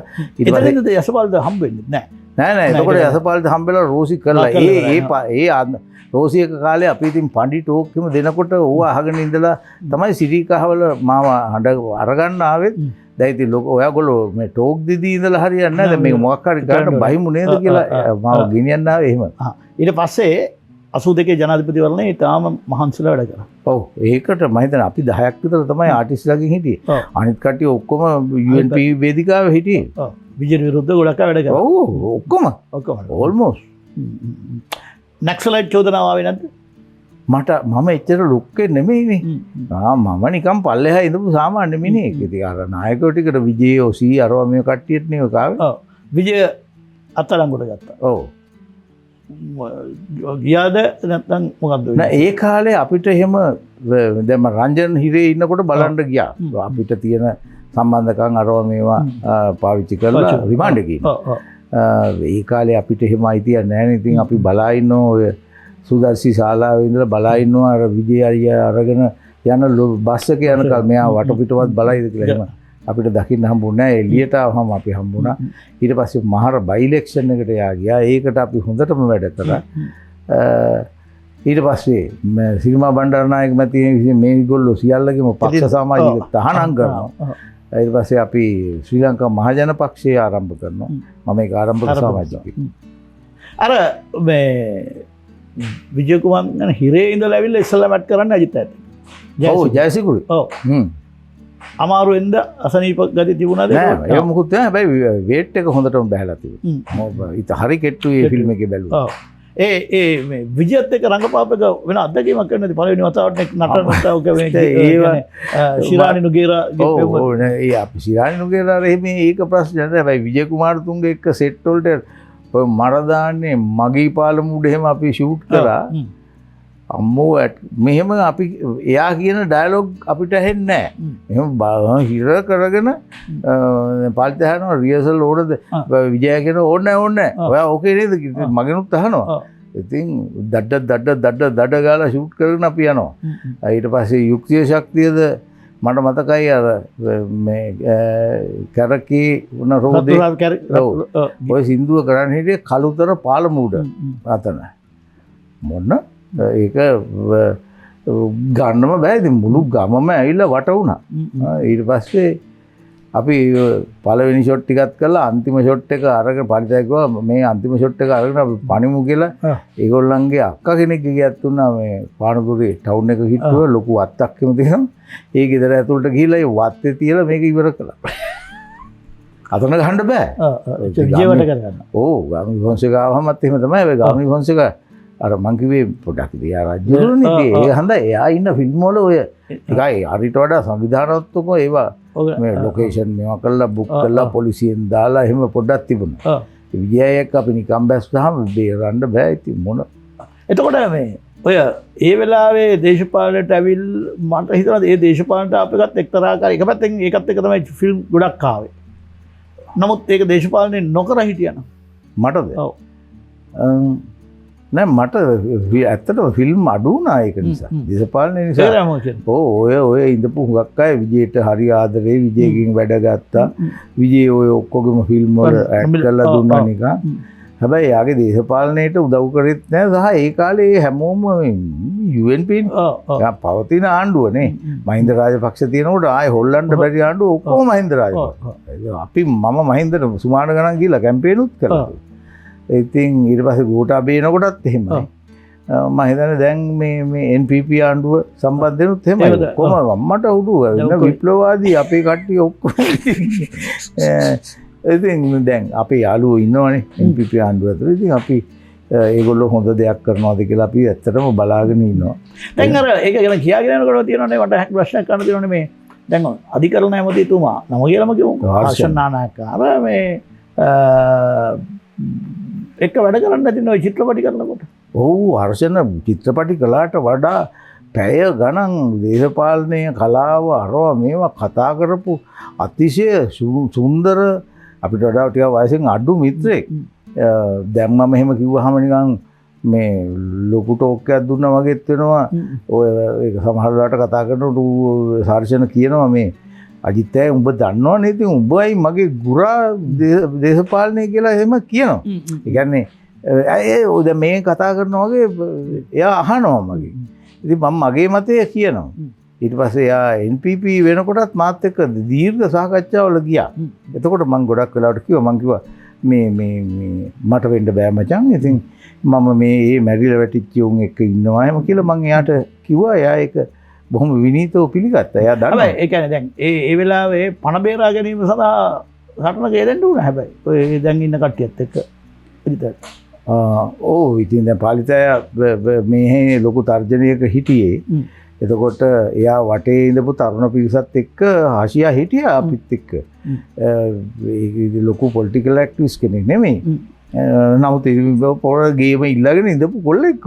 අද ඔව් ඉතින් එයා කියන්නේත් ඒකයි. ඒවා හරියයි. ඉතින් මේ දේශපාලනේ දැන් මේක මේ යක්කු ටික මේක රට කාපු මේ දෙගොල්ලොම එහාට කරලා මොකක් හරි වෙනසක් කරන්න ඕන. ඒ වෙනද ඔය පරණ කතාව කී ඉඳලා හරියන්නේ නැහැ කියන එක තමයි එයා කියන්නේ. අර ඔය චිත්‍රපටි වල ජනප්‍රිය පෙම්වතා බවට පත් වෙලා කරගෙන යනවා නේද දිල්හානිත් එක්ක. දිල්හානි තමයි ඊට පස්සේ දිගටම පෙම්වතා. මොකද මම හිතුවේ ඒ අවදී අජිත් දිල්හානි යුගයක් එන තරමටම චිත්‍රපටි හිටියා. ඔව්. හැබැයි ඒකම යන වේදිකාවත් එක්ක හැදෙනවා. අසුබ කණ්ඩායම කියලා අපූර්ව නාට්‍ය කණ්ඩායමක් පිටවනවා. ඕ වේදිකාවට මම හුඟක් ඉස්සර ඉඳලා පොඩ සම්බන්ධ වෙලා හිටියා. මොකක් හරි පොඩි අර එක දිගට ඇඩ් කරන්න පුළුවන්කමේ සන්තෝෂය නළුවෙකුට ලබන්න පුළුවන් එක. මම ටෝනියත් එක්ක ෂේක්ස්පියර් නාට්‍ය කණ්ඩායමේ වැනිසිය වෙනිදා සහ 12 වෙනි රාත්‍රියේ සහ තවත් නාටක කිහිපයක හිටියා. ඊට පස්සේ එතකොට මගේ බෝඩි මේ කාමර මිත්‍රයා තමයි නිමල් ලේකනාය. ඒකට නිමල්ට ඔය ක්ලාසිකල් ක්‍රවුඩ් එකත් එක්ක ලොකු සම්බන්ධකම් තිබුණා. එතකොට අපි දැනගෙන හිටියා ඔය මනෝරත්න, නීල්ලරස්, ජයශ්‍රී, දිග්දෙනිය වගේ මුන් ටික තමයි මේකේ ඉන්න වැඩකාරයෝ සෙට් එක කියන එක අපි හැමෝම දන්නවා. ඉතින් අපිට හරි ආසාවකුත් තිබුණා මේගොල්ලෝ එක්ක වැඩ කරන්න. ඒ අතරතුරම මේගොල්ලන් අර මේ තාරා විදිල්ති නාට්‍යත් එක්ක ප්‍රශ්නයක් ඇතුල් කරගෙන ඒකෙන් ඉවත් වුණානේ. ඒකට මේගොල්ලෝ මොකුත් වැඩක් නැතුව ඉන්නේ කාලේ නීල් තමයි අපිට නිතර හම්බෙන යාළුවා. එයත් එක්ක වෙලා අපි කතා කළා හොඳ නාට්‍ය කණ්ඩායමක් හදමු. හොඳම නළුවෝ පුංචිම චරිතයට පවා දාලා මෙහෙම කරමු කියලා අපි මේ ඩයලොග් ප්ලේ එකකට ස්ක්‍රිප්ට් එකක් හෙව්වා මේ මියුසික් නැති කියලා. කොහොම බලාගෙන යනකොට මේ ප්‍රියාත් ලියනගේ තමයි ඔය සැම්සන්ගේ සම්ප්‍රාප්තිය කියලා කපිල කුමාර කාලිංග ලියලා දීපු ස්ක්‍රිප්ට් එකක් අපිට ලබා දෙන්නේ. ඒක කියවල මම ඒක නිමල් මම හිතන්නේ බාගෙට වගේ එකමතුනේ මම කිව්වා මේක මරු මචං කියලා. ඒක පටන් ගත්තා ඔක්කොම චරිතවලට හොඳ නළුවෝ ගත්තේ ජේ.එච්. නවනන්දන, ජයශ්‍රී, තව කවුද? චන්ද්‍රා කළුආච්චි, මම සහ තව අලුත් නළුවෙක් කියලා ජනක චාමර කියලා. ඉතින් පළවෙනි දර්ශනය පෙන්නද නීලාල සද්දක්ෂණ කරන මේ 100 වෙනි දර්ශනේ කොන්ත්‍රාත්තුවක් දෙනවා මට මතකයි. ඒ කාලේ හැටියට ඒක ලොකු දෙයක්. දැන් නම් ඉතින් මේ වෙන ක්‍රමයන්නේ පළවෙනි දර්ශනේ නයිට් එකේ නීල් මෙහෙම බැනලා ඕගනයිසර්ස් එළ පොඩ්ඩක් ඉන්නවා ඉතින් මේක ඉවර කරන කල් කියලා 100 වෙනි දර්ශනේ දක්වා එයාට දෙන්න පුළුවන්කම ලැබුණා. ඒක කාස්ට් එකට. වෙන මොකක්වත් මේ කාස්ට් එකට. ඔය 80 කණ්ඩායම දැන් අර අපේ කට්ටිය වගේ නාට්‍යවල අපේ දැන් අතර මේ දැන් අපේ කට්ටිය 80 කණ්ඩායම කියන එක ලංකාවේ එක නාට්‍ය රැල්ලක් ගෙනාවනේ. ඔව්. හොඳම නාට්‍යයක්. ඔව්. දැන් ඒකේ නිර්මාතෘවරයෙක්නේ 80 කණ්ඩායම නාට්‍ය ගැන අපි පොඩ්ඩක් කතා කරමු මේ අතරමඟදී පොඩ්ඩක් වටිනවා මොකද. ඔව් 80 කණ්ඩායම කියන නමත් නිමල් ලේකනායකයි සුනිල් මිහිඳුකරයි හැදුවේ ඔය නම. ඒ දෙන්නගේ අදහස් හප්පලා තමයි හැදුනේ. 80 දශකයේ බිහිවෙච්ච නාට්‍ය කණ්ඩායම කියන අර්ථයෙන් අපි හැදුවේ. හැදීමේ අරමුණ මම ඔයාලට කිව්වා. වෘත්තීය නළු නිළිය ඒ කණ්ඩායමට නායකයෝ නැහැ. දැන් නළු කැල සුගතපාල සිල්වා එහෙම නායකෙක් නැහැ නේ. සුගතපාල සිල්වාගේ අපේ කට්ටිය. ඔව්. හෙන්රිගේ නළු කැල. එහෙම ගන්න. මේකේ කවුරුත් නායකයෙක් නැහැ. මේක නිකන් මොහොම විසිරලා තිබුණා. අපි තමයි තාමත් ඒක බලාගෙනත් යන්නේ. ඉතින් නීල්ගේ සීනසාප්පුව තමයි පළවෙනි එක කපිලගේ ස්ක්‍රිප්ට් එක. ඊට පස්සේ කේ.බී. හෙරත් මායාදේවිය අරගෙන ආවා. මම තමයි ඒක අරන් ආවේ. මොකද කේ.බී. හෙරත් උනේ මාව ගේන්න මට නුවර එන්න කියලා. ඉතින් එතකොට මම හිතන්නේ නුවරදී අපි හම්බ වෙලා අපි තුන් දෙනෙක් කේ.බී. මමයි උපුල් සමරසිංහ දැන් ඉතාලියේ ඉන්නේ. අපි තුන් දෙනා අරක්කු බෝතල් එකමාරක් බිව්වා. මම කියනවා නෑ උඹ වරෙන් කොළඹ කියලා. කේ.බී. කියනවා උඹ වරෙන් නුවර කියලා. කොහමරි කේ.බී. පරාජයටපත් වෙලා එනවා. එහෙම තමයි කේ.බී. එකත් හැදෙන්නේ. අදත් ඊයේ පෙරේදත් අපි කතා කරා බුදු අම්මේ එහෙම නාට්‍ය කොහොමද හැදෙන්නේ කියලා. ඉතින් මනෝවලා අරේ මේ දැම්මහම ඒක වෙන විදිහකට පිටවෙනවා. ඊට පස්සේ කේ.බී. එන්නේ එතනින්ද නාට්‍ය කරන්න. කේ.බී. ඊට ඉස්සෙල්ලා සුදු කරල් සිරිබෝතට්ටු එහෙම ප්‍රාදේශීය නාට්‍ය කරලා තිබුණා. කේ.බී. හොඳ නාට්‍ය රචකයෙක් කියලා මනෝවලා එහෙම දැනගෙන හිටියා. ඒ විශ්වාසයෙන් තමයි මම කිව්වා උඹ වරෙන් මේ කට්ටිය ඔක්කොම උඹට සලකනවා අපි මේක කරමු කියලා. ඊට පස්සේ මනෝ පුත්‍ර සමාගම පටන් ගන්නවා. ප්‍රසන්න විතානගේ නාට්‍ය පරිවර්තනය පළවෙනි පරිවර්තනය. ඔව්. මනෝ කරපු එකම පරිවර්තන නාට්‍ය. මම හිතුවේ ප්‍රසන්න ෆස්ට් නාට්‍ය. පළවෙනි නාට්‍ය. ඉතින් මේ අධ්‍යක්ෂණය කරනකොටත් ප්‍රසන්න බොහොම කල්පනාවෙන් දැන් අර සාම්ප්‍රදායික නාට්‍ය අධ්‍යක්ෂකවරුන්ට පරිබාහිරව ගිහිල්ලා මෙහෙම මේ වෙනම විදිහකට ස්වභාවික දැන් සමහරවිට අපි මෙහෙම මේසයක් වටේ වාඩි වෙලා මනෝමය ඉන්න සීන් එකේ කතා කර කර ඉන්න සීන් එකේදීම සාමාන්‍ය තියටර් එකේ අපි කරන්නේ මෙහෙම ටිකක් වෙලා ඉඳලා නැගිටලා ඩයලොග් කියලා ඉස්සරහට ගිහලා ප්‍රසන්න ඒක නැවැත්තුවා. මේ නෑ මනෝ කොහොම ඉන්න පොඩ්ඩක් මං කියන නැගිටින තැන කියලා අනේ මනෝ ඒක කළා. මනෝ දැනගෙන හිටියයි මේක වෙන වැඩක් කියලා මනෝ ඒක කළා. ඉතින් ඒක අපූර්වම නාට්‍යයක් ඒකත්. මෙහෙම කළා. ඊට පස්සේ අපි තව නාට්‍ය ගොඩක් කළා. ප්‍රසන්න එක්ක කරපු නාට්‍ය අපි කණ්ඩායමේ නාට්‍ය හැටියට සැලකුවා වෙන මොන හරි හේතු නිසා ප්‍රසන්න 80 කණ්ඩායමේ නාට්‍ය කියලා හැදුනේ නෑ. නමුත් අවි සහ ද්විත්‍ය වගේ නාට්‍ය අපි කණ්ඩායම ඇතුලේ ඉන්නකොට අපේ කට්ටියම තමයි ඉන්නෝල් වෙලා කරේ. මනෝ ඊට පස්සේ තලමල පිපිලා කළා. ඒක ඉතා ඉහළින් නාට්‍ය සෙට් එකක් හොඳ නාට්‍ය සෙට් එකක් කරනවා. අජිත් නාට්‍යයක් කළා. මම ප්‍රසන්නගේ ස්ක්‍රිප්ට් එකක් කළා. ෂෝන කේසිගේ ට්‍රාන්ස්ලේෂන් එකක් ජුනෝ ඇන්ඩ් ද පේකොක් කියන නාට්‍ය යාත්‍රා යන ට්‍රාන්ස්ලේට් කළා. ඒක සාර්ථක වුණේ නෑ. මම ඒක නිකන් පහසුවෙන් හිතුව එක.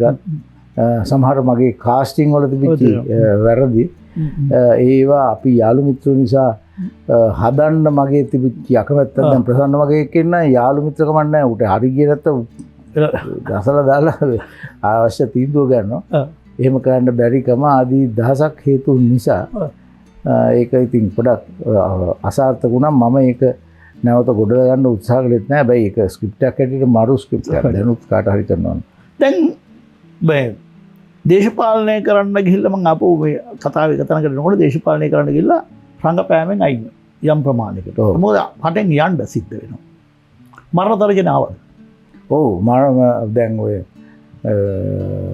88 89 භීෂණේ කෙලවර වෙනකොට අපිට තේරුණා විශේෂයෙන් රත්නපුර පැත්තේ පළවෙනි පළාත් සභාවේ මන්ත්‍රීකත් සභාවේ මාව ටාකට් එකක් කියන එක අපි හැමෝටම තීරණය තිබුණා. මොකද ඒගොල්ලෝ කැමති අපි වගේ ජනප්‍රිය චරිතයක් බිම දැම්ම නම් වැඩි සාර්ථකයි. ඉතින් එතකොට අපි ඔය එහාට මෙහාට වෙවි අමාරුවෙන් හිටියා. වාසු දේවනානායක්කාර වගේ සහෝදරවරු අපි සහෝදරයා කියලා කිව්වට තාත්තා කෙනෙක් වගේ අපිව ආරක්ෂා කරගත්තා. නැත්නම් අපි බිලි වෙන්නත් ඉඩ තිබුණා. ඉතින් ඒ වෙලාවේ තමයි මට රට යන්න හම්බ වෙලා මම ඉතාලියට පැනලා ගියේ. ඒ කාලේ යන්න පුළුවන් ඕන කෙනෙකුට යන්න දෙනවා. මේ UNP ආණ්ඩුව වෙනොත් මොකද මිනිස්සු මරුණොත් ඒකේ ආණ්ඩුවට වගකීමන්නේ. ඉතින් හන්ද කොහොම කොහේ හරි ඇඟිලා ඉන්නවනම් ඕකේ. මම ගිහලා මාස 7ක් හෝ 8ක් හිටියා. ඒ අතරතුර විජේවීර මිය ගියා. ඊට පස්සේ මේ ප්‍රශ්න ඔක්කොම ඉවර වුණා. ඉවර වෙනකොට අපි ආපහු ආවා. ඒ ඇවිල්ලා තමයි අපි මේ ඊට පස්සේ දෙවනි වටේ කළේ චන්ද්‍රිකාව ලංකාවට ගේන කැම්පේන් එක සංවිධානය කළේ. දැන් ඒක ගැන සතුටුද දුකද? මට දුකක් නැහැ. ඒක හරි. අපි කරපු දේවල් අපිට දැන් ඔයා මෙහෙම අහනකොට කියන්න ඉතිහාස කතාවක් තියෙනවා. අපේ ජීවිතයේ එක යුගයක මේ ඔය පළාත් සභා විජේ මැරිලා සුමාන දෙකෙන් තමයි මම නොමිනේෂන් දෙන්නේ. මගේ ජීවිතේ ප්‍රථම වතාවට මට මරබිය කියන එක පර්සන්ටි දැනුනේ එදා. හැබැයි මම ප්‍රසන්නගෙන් තමයි ඒක හැව්වේ. මචං මෙන්න මෙහෙම එකක් තියෙනවා. මොකද කරන්න කියලා ප්‍රසන්න ටිකක් කළා කල්පනා කරලා ඉඳ කියනවා. මම මේ උඹට කියන ඒවා එකක්වත් කියන්නේ මේක කරන්න එපයි කියලා නෙමෙයි. හැබැයි කියලා ඒකේ භයානකම කිව්වා. මට තාම මතකයි. මොකද කේසේ මොකද? නෑ මේ පළාත් සභා ඡන්දේ ඉල්ලන්නේ අනේක ගැන යනවා. ජීවිතේ ඉතින් මේ වගේ වෙලාවල් වුණාම යම් අවස්ථාවලදී අපිට අභියෝග වලට මුහුණ දෙන්න වෙනවා. ඉතින් ඒක හරහා යන්නේක තමයි කරන්න තියෙන්නේ. ඒක බාරගත්තොත් ඒකේ තියෙන වගකීම තේරුම් අරගෙන ඒකේ තියෙන භයානක භාවය තේරුම් අරගෙන යන්න වගේ එකක් තමයි කිව්වේ. ඉතින් ඒක ගැන මගේ කිසිම කනගාටුවක් නැහැ. ඒක විජය අයියා මැරිලා වැටුණාට පස්සේ ඡන්දේ ඉල්ලන්න ඉඳපු හුඟක් අය හැංගුණා හෝ ගෙවල් වලින් හංගගත්තා. එතකොට ඒ වෙලාවේ තමයි පක්ෂයේ පාලක ලේකම් ටියුඩර් දයාරත්න මගෙන් අහන්නේ ඇත්තම කියනවා නම් මෙහෙම මෙන්න මේ මූණ අතින් වහගෙන තමයි එයා හැව්වේ. එයා හැව්වේ මේ උඹට රත්නපුරේ පැත්තට බහින්න පුළුවන් නම් මේ අපේ ලැයිස්තුවට ලොකු හයියක්. මං කිව්වා හා කියලා. ඒ ගමන එයා කිව්වා හරි මම රත්නපුරේට පණිවිඩය එවන්නම් එහෙනම් යවන්නම් එහෙනම් කියලා කිව්වේ. මම නාට්‍ය රිහර්සල් එකට ගිහිල්ලා තිබුණේ. මම ඒගොල්ලන්ටත් කියලා මට මෙහෙම යන්න වෙනවා කියලා මම ඒකෙනුත් අයින් වෙලා ගෙදර එනකොට ඇත්තටම රත්නපුරේ වාහනයක් ඇවිල්ලා තිබුණා. ඒ වාහනේ නැගලා ගිහිල්ලා ඊට පහුවෙන්ද නොමිනේෂන් දීලා එහෙම තමයි ඡන්ද වැඩේ පටන් ගත්තේ. මම දුක් වෙන්නේ නැහැ කියලා කියන ප්‍රධාන කාරණේ විජය කුමාරතුංග මරලා දැම්මට පස්සේ මං කිව්වා වගේ අර හුඟක් අය පැත්තකට දිව්වා. මම දිගටම කල්පනා කළේ අපි දැන් පරිප්පු කන්න වෙයි කියලා හිතාගෙන ආපහු හැරලා දුවනවා නම් අර මිනිස්සයා මැරිච්ච එකේ අර්ථය මොකක්ද? එක. එයා මැරිලා වැටෙන කාලේ ඉස්සරහට ගියේ පිටිපස්සේ ඉඳලා අපි ජය වේවා කියාගෙන හිඳපු නිසා. එතකොට එයා මැරිලා වැටුණාට පස්සේ අපි ගෙදර යනවා නම් අනේ අර මිනිස්සයාට සින්දුවක් කියලා නටලා මල් ගහක් වටේ ගිහිල්ලා ආතල්ලේ ඉන්න තිබුණා. එතකොට මොන දේ වුණත් මේ මෙතනින් මේ ෆ්ලෑග් එක අරගෙන ඉස්සරහට යනවා ඇර වෙන කරන්න දෙයක් නැහැ කියන එක තමයි මගේ ඔළුවට ආවේ. අපිට ඒක කරගෙන යන්න බැරි වෙනතුරුම අපි ඒක අරන් ගියා. ඒක ජනතා විමුක්ති පෙරමුණ වගේ සාර්ථක වුණේ නැහැ ඇත්තයි. අපි බොහෝ දුරක් අරගෙන ආවා. ඒත් මම හිතනවා චන්ද්‍රිකා ජනාධිපති වෙනකල්ම අපි ගෙනාවේ එහාට මෙහාට වෙමින් මේ කොඩිය. හැබැයි චන්ද්‍රිකා ජනාධිපති වෙලා වසර කිහිපෙන් තමයි අජිත යන්නේ ලංකාවට. ඔව්. බලාපොරොත්තු කැඩුණා. රට සම්බන්ධය. ඒ කියන්නේ චන්ද්‍රිකා ජනාධිපති වෙලාව වෙනකොට අපි සම්පූර්ණයෙන්ම හෙම්බත් වෙලා හිටියේ. එතකොට දැන් අපි මෙතනින් නැගිටිනවා නම් ඇය හෝ ඇයගේ ආණ්ඩුව විසින් අපිට යම් මේ ජරාවක් දෙන්න ඕනයි කියන නෙමෙයි අපිට ආණ්ඩුවට මොනවා හරි කළා අපේ ජීවිතත් ගොඩනගාගෙන සංවිධානය කරගෙන යන්න මොකක් හරි දෙයක් ඒගොල්ලෝ විසින් ඇති කළ යුතුව තියෙනවා. හැබැයි ඒගොල්ලෝ හිම මුකුත්ම කරේ නැහැ. ඒ වෙනුවට අපිට තේරුණා දැන් එතුමා ජනාධිපති වුණාට පස්සේ එතුමිය වටේ ඉන්නේ ওই ඡන්දේ කරන කාලේ හිටපු කට්ටිය නෙමෙයි වෙනම කට්ටියක්. ඉතින් ඒගමන දැන් දෙකක් තියෙනවනේ. එකක් තමයි ඔළුව පාත් කරගෙන අනේ මැඩම් කියාගෙන ඔහොම කරගෙන පස්සෙන් ගිහිල්ලා මේ අවධානය ලබාගෙන මොන හරි එකක් ගන්න. දෙවෙනි එක තමයි ඕගොල්ලෝ ඕන දෙයක් කරගන්න කියලා එන එක. මම දෙවෙනි එක තෝරගත්තා. මොකද අර එහෙම පිටිපස්සෙන් ගියා නම් අපි කරපු දේශපාලනේ තියෙන වැලියු එක නැති වෙනවා. ඒකට මම දේශපාලනය කළා තියෙන මොකක් හරි තනතුරක් හරි මොකක් හරි ලබා ගැනීම සඳහා ඒක නිසා මම හිතුවා නෑ මගේ ඇඟේ හයිය තියෙන කාලේ මට ලංකාවේ මුකුත් කරන්න බෑ. මම ලෝකෙ මිහිතලයේ මත කොහේ හරි පුංචි මුල්ලක් හොයාගන්නවා මගේ හයියෙන් ජීවත් වෙන්න පුළුවන්. දැන් අර ප්‍රසන්න වශයෙන් කතා කරොත් එහෙම අර දේශපාලනය ගියා කලාව ගැන කතා කරා අපි කලාවට වෙච්ච දේ ගැන කතා කරා කවතාවක මරණ තරජනය වෙච්ච මේ පිරිසක් එක්ක ඊට පස්සේ තවත් අවුරුදු ගානක පස්සේ ලංකාවට එනවා වර්තමානයේ මොකද හිතෙන්නේ? වර්තමානයේ මම බොහොම පොයින්ට් බ්ලැන්ක් බලාගෙන ඉන්නවා. ඒ කියන්නේ මම කිව්වා වගේ දැන් මේ වැඩ කරන අය අතරේ අපි යාළුවෝ ඉන්නවා. ඉතින් අනිත් පැත්තට මම හිතනවා දැන් මේක මේ සමාජයේ පොඩි විප්ලවයක්නේ. ඒ විදිහට ජනතාව එක පැත්තකට ඇවිල්ලා අර මෙතෙක් ටිපිකල් ඉඳපු දේශපාලනඥයෝ සියලු දෙනා ප්‍රතික්ෂේප කළා. දේශපාලනේ දන්නේම නැති කොටසකට රාජ්‍ය බලය ලබා දුන්නා කියන්නේ විප්ලවීය අවස්ථාව. එතකොට අපි හරි නෑ ඔය මොකද කරන්නේ මේ මොකද කරන්නේ මේ මොනවද කියන්නේ ඔය ඉංග්‍රීසි අවුල්නේ අරවා මේවා කියන එක එච්චර හරි නෑ.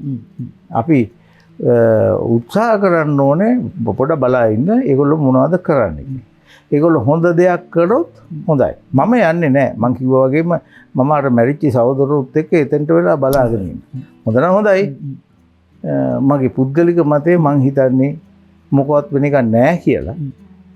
හැබැයි ඒක කිය ඒක ඔප්පු කරන්න නම් මම යන්නේ නෑ.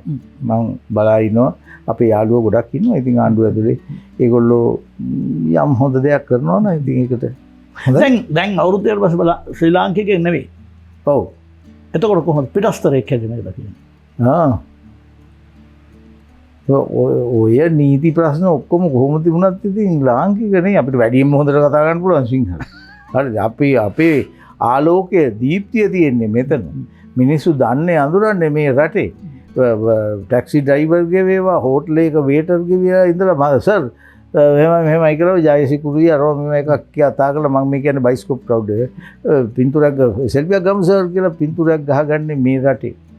ඉතින් ඒක නිසා නීති තර්කයේ කෙසේ වෙතත් මේකෙම කෑලිනේ අපි. ඒක හැබැයි ඉතින් මම මේ වයසට යන මිනිස්සෙක් හැටියට කැනඩාවේ පුරවැසියෙක් වීම සුරක්ෂිතයි. ඒක තමයි තියෙන්නේ. ඔව්. හැබැයි හදවතින් පිටස්තර හෘද සාක්ෂියෙන් අපි මෙහෙනේ අපි මේ මෙහාට ඇවිල්ලා එනකොට මේ පළවෙනි ට්‍රාන්සිට් එක ඔය මිඩල් ඊස්ට් පැත්තේ ඉන්නකොට එතන ඉඳලානේ පිපෙන්න පටන් ගන්න. ආඳුන අය හම් වෙනවා පින්තූර ගන්නකෝ දැන් මම ආවේ අබුඩාබි හරහා. ඉතින් කැනඩාවෙන් නගිනකොට මම නිකන් නම්බරයක් විතර. හැබැයි අබුඩාබි වලින් බයිනකොට මම බාගෙට නළුවා. එයාපෝට් එකෙන් බයිනකොට සම්පූර්ණයි. ඔව් ඉතින් ඒක ජීවිතයේ අලංකාරයේ තියෙන මෙතන. ආයෙ කඟපාන්න ආරාධනාවක් ලැබුණා. ඕ මොකක් හරි කරන්න ඕන නේ. දැන් හුඟක් අය අහනවනේ මේක දැන් මම මේවා ඔක්කොම විශ්‍රාම ගිහිල්ලා ඉන්නකොට එක වෙලාවක ටෙලිෆෝන් කෝල් එකක් ඇවිල්ලා මම කෑන්ස් ගියා. ඔව්. ඒ කෑන්ස් ගිය හැටි පිපුණා ඔයා කිව්වා. ඔව්.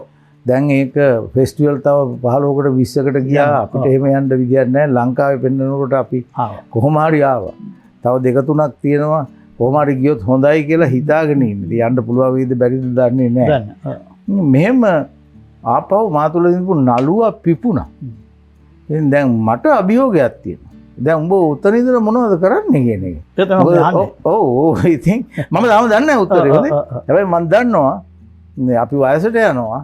මේ තාම ෆිට් එකේ ඉන්නවා. හැබැයි මේ ෆිට් එක ඔයා දන්නවනේ වයසට යනකොට එක ලෙඩක් හැදෙනවා මෙහෙම වෙනවා. ඌ සම්පූර්ණයෙන් මාසෙන් දෙකකින් පල්ලෙහාට වැටෙනවා. ඒ මේ ලයිෆ් එක chance දෙන්නේ කොච්චර කාලද කියලා දන්නේ නැහැ. මොනවද දැන් ඉක්මනින් කරන්න ඕනේ. සීන ගොඩක් ඔළුවේ තියෙනවා. කොයික පත්තු වේද දන්නේ නැහැ. ඒ සිහින සැබෑ කරගන්නට ඉඩ ලැබේවා. පිටස්තරයාට අභ්‍යන්තරයට ඇවිල්ලා අර අපි දැක්ක මට ඒක කියන්න හොඳ නෑ අර පාලිගිනිවැල්ලෙම එන්න කියලා. මොකද මේ ඉන්න. නමුත් ආපහු අර වේදිකාවේ සිනමාවේ හිටපු නළුවා නැවත දකින්නට අපි ආස කරනවා. බොහොම ස්තුතියි.